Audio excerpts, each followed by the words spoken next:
শপথ নেয়ার মাত্র কয়েক ঘন্টার ব্যবধানে যখন অন্য নবনির্বাচিত সংসদ সদস্যরা ফুলের মালা নিতে বা মিষ্টি বিলাতে ব্যস্ত, তখন হাসনাত আব্দুল্লাহ সরাসরি নেমে গেছেন দেবিদ্বারের রাজপথে। তিনি শুরু করেছেন চাঁদাবাজ আর দুর্নীতিবাজদের বিরুদ্ধে এক সাঁড়াশি অভিযান। রাজনৈতিক বিশ্লেষকরা এই ঘটনাটিকে কেবল একটি নতুন এমপির উচ্ছ্বাস হিসেবে দেখছেন না, বরং তারা এটিকে বাংলাদেশের রুগ্ন রাজনৈতিক সংস্কৃতির উপর একটি বড়সড় শক থেরাপি হিসেবে মূল্যায়ন করছেন। প্রথমত, হাসনাত আব্দুল্লাহ ভিআইপি প্রোটোকল বা অভিজাত রাজনীতির মিথকে ভেঙে দিয়েছেন। বাংলাদেশের সাধারণ চিত্র হলো এমপি হওয়ার পর নেতারা শীতাতাপ নিয়ন্ত্রিত কক্ষে বসে প্রশাসনকে চালায় আর দালালরা বাইরে চাঁদাবাজি করে। কিন্তু হাসনাত আব্দুল্লাহ প্রমাণ করলেন একজন জনপ্রতিনিধির আসল জায়গাটা হলো সাধারণ মানুষের মাঝেই। তিনি শপথ নেয়ার পরপরই দেবিদ্বারে এসে ক্ষুদ্র ব্যবসায়ীদের সাথে দেখা করেছেন, বাজারে বাজারে ঘুরেছেন, চাঁদাবাজদের বিরুদ্ধে সরাসরি অ্যাকশন নিয়েছেন। অনেকেই বলছেন এটি ক্ষমতার বিকেন্দ্রীকরণ বা ডিসেন্ট্রালাইজেশনের একটি দারুণ উদাহরণ। যখন একজন এমপি সরাসরি বাজারে গিয়ে চাঁদাবাজদের খুঁজছেন, তখন সেই এলাকার সাধারণ মানুষ তার ভেতরে একজন নির্ভরতার প্রতীক বা সাধারণ অভিভাবককে দেখতে পাচ্ছেন। হাসনাত আব্দুল্লাহর ক্ষেত্রে দ্বিতীয় দৃষ্টিকোণটি হল জনগণকে ক্ষমতায়ন বা পাবলিক এম্পাওয়ারমেন্ট। হাসনাত আব্দুল্লাহ একটি অত্যন্ত সাহসী এবং অভাবনীয় নির্দেশ দিয়েছেন। তিনি সাধারণ মানুষকে বলেছেন, কেউ চাঁদা নিতে আসলে খুঁটির সঙ্গে বেঁধে রাখবেন, তারপর পুলিশকে খবর দেবেন। দেবিদ্বারে কোনো চাঁদাবাজের ঠাঁই হবে না। বিশ্লেষকদের মতে এই একটি মাত্র বাক্য সাধারণ খেটে খাওয়া মানুষদের মনস্তত্ত্বে এক বিশাল শক্তির সঞ্চার করেছে। এতদিন যারা চাঁদাবাজদের ভয়ে ততস্থ থাকত, আজ তারা রাষ্ট্রযন্ত্রের সরাসরি সমর্থন পেয়ে গেছে। এটিকে রাষ্ট্রবিজ্ঞানের ভাষায় বলা যায় পাওয়ার শিফটিং। অর্থাৎ ক্ষমতা এখন আর শোষকের হাতে নেই, বরং সেটি সরাসরি শোষিত বা সাধারণ মানুষের হাতে তুলে দেওয়া হয়েছে। সাধারণ মানুষ এখানে জানে তাদের উপর অন্যায় হলে খোদ এমপি তাদের পাশে ঢাল হয়ে দাঁড়াবেন। তৃতীয় বিষয়টি হলো রিয়েল টাইম অ্যাকাউন্টেবিলিটি বা তাৎক্ষণিক জবাবদিহিতা নিশ্চিতকরণ।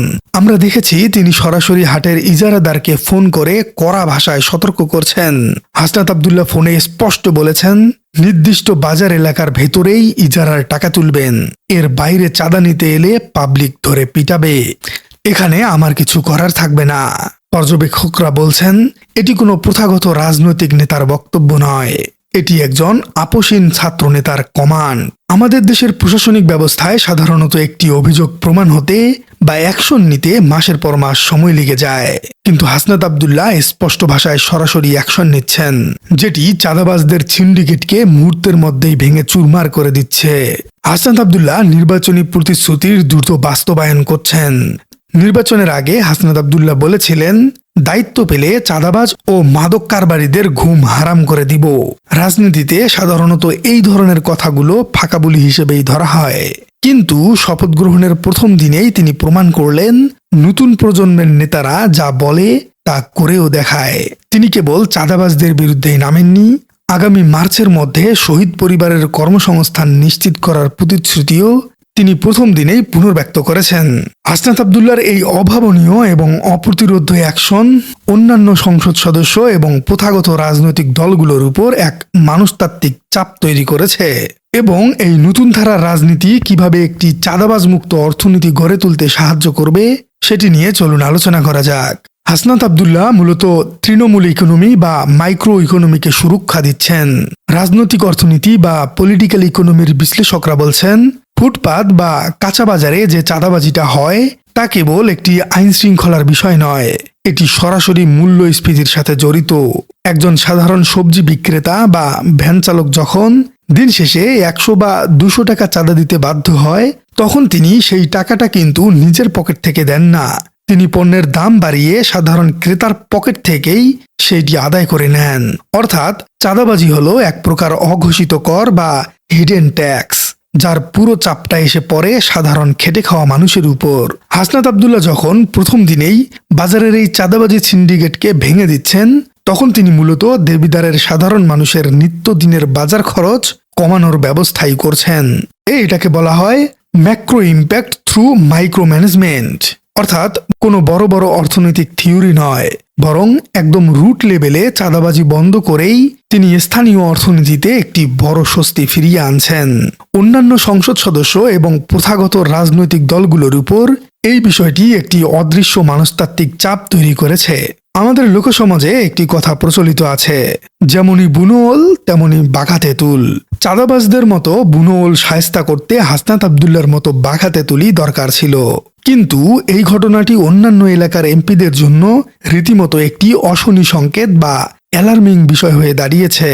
অনেকেই মনে করছেন এখন দেবিদ্বারের পাশের আসনের ভোটাররা কিংবা দেশের অন্য যে কোনো আসনের সাধারণ মানুষ তাদের নিজেদের এমপিদের সাথে হাসনাত আব্দুল্লাহর তুলনা করবেন। পাবলিক এখন প্রশ্ন তুলবে, দেবিদ্বারের এমপি যদি শপথ নেয়ার কয়েক ঘন্টার মধ্যে বাজারে গিয়ে চাঁদাবাজ ধরতে পারেন, তবে আমাদের এমপি কেন এসির বাতাস খাবে? এই একটি প্রশ্নই বর্তমান ক্ষমতাসীন দল বা অন্যান্য বড় এমপিদের জন্য একটি বিশাল নৈতিক চাপ তৈরি করেছে। তারা এখন বাধ্য হবেন নিজেদের পারফরম্যান্স দেখাতে। হাসনাত আব্দুল্লাহ মূলত একটি বেঞ্চমার্ক বা মানদণ্ড সেট করে দিয়েছেন, যার নিচে নামলে সাধারণ মানুষ আর কাউকেই ছাড় দিবে না। এখানে আরেকটি বড় বিষয় হলো প্রোটেস্ট মাইন্ডসেট থেকে গভর্নেন্স মাইন্ডসেটে উত্তরণ হওয়া। অনেকেই সন্দেহ পোষণ করেছিলেন যে যারা রাজপথে আন্দোলন করে স্লোগান দেয় তারা কি রাষ্ট্র বা প্রশাসন চালাতে পারবে? সমাজবিজ্ঞানীরা বলেছেন হাসনাত আব্দুল্লাহ সেই মিথ বা ভুল ধারণাকে চুরমার করে দিয়েছেন। তিনি প্রমাণ করেছেন রাজপথের সেই আপসীন স্পিরিটকে যদি প্রশাসনিক ক্ষমতায় রূপান্তরিত করা যায় তবে ম্যাজিক ঘটতে বাধ্য। তিনি তার নির্বাচনী এলাকাকে কোনো রাজত্ব হিসেবে দেখছেন না যেখানে তিনি রাজা হয়ে শাসন করবেন, বরং তিনি এটি একটি কর্মক্ষেত্র হিসেবে দেখছেন যেখানে তিনি পরিচ্ছন্নতা কর্মীর মতো সমাজের জঞ্জাল বা দুর্নীতিবাজদের ছাপ করতে নেমেছেন। গত ১.৫ দশকে বাংলাদেশের সাধারণ মানুষ জনপ্রতিনিধিদের উপর থেকে পুরোপুরি আস্থা হারিয়ে ফেলেছিল। মানুষ ধরে নিয়েছিল যে এমপি মন্ত্রী মানেই ধরাছোঁয়ার বাইরের কেউ। কিন্তু হাসনাত যখন বাজারে গিয়ে সাধারণ মানুষদের কাঁধে কাঁধ রেখে বললেন চাঁদাবাজ আসলে ধরে বেঁধে রাখবেন, আমি দেখছি, তখন ওই মানুষগুলোর বুকে পাহাড় সমান সাহস জন্ম নেয়। এই একটি মাত্র কাজের মাধ্যমে তিনি প্রশাসন এবং সাধারণ মানুষের মাঝখানে বিশাল সেই অদৃশ্য দেয়ালকে ভেঙে দিয়েছেন। রাজনীতিতে এটি একটি যুগান্তকারী পদক্ষেপ, কারণ যখন সাধারণ মানুষ এবং জনপ্রতিনিধি এক হয়ে যায় তখন কোনো মাফিয়া বা সিন্ডিকেটই আর টিকতে পারে না। সব মিলিয়ে হাসনাত আব্দুল্লাহর এই প্রথম দিনের অ্যাকশন কোনো চমক বা স্ট্যান্ডবাজি নয়, এটি হলো নতুন প্রজন্মের রাজনৈতিক ব্লুপ্রিন্ট। এই ব্লুপ্রিন্টে কোনো লাল ফিতার দৌরাত্ম্য নেই, কোনো চামচামের সুযোগ নেই, আছে কেবল রিয়েল টাইম অ্যাকশন এবং জিরো টলারেন্স নীতি। প্রিয় দর্শক, আপনার কি মনে হয় হাসনাত আব্দুল্লাহর এই ডাইরেক্ট অ্যাকশন মডেল কি বাংলাদেশের বাকি 299টি আসনের এমপিদের জন্য একটি অনুকরণীয় দৃষ্টান্ত হতে পারে? কমেন্টে জানিয়ে দিন আপনার মূল্যবান মতামত। আর আপনার রাজনীতি চ্যানেলে নতুন হয়ে থাকলে চ্যানেলটি সাবস্ক্রাইব করার অনুরোধ থাকলো। দেখা হচ্ছে পরবর্তী কোনো ভিডিওতে। আজকে বলেছেন যে তারা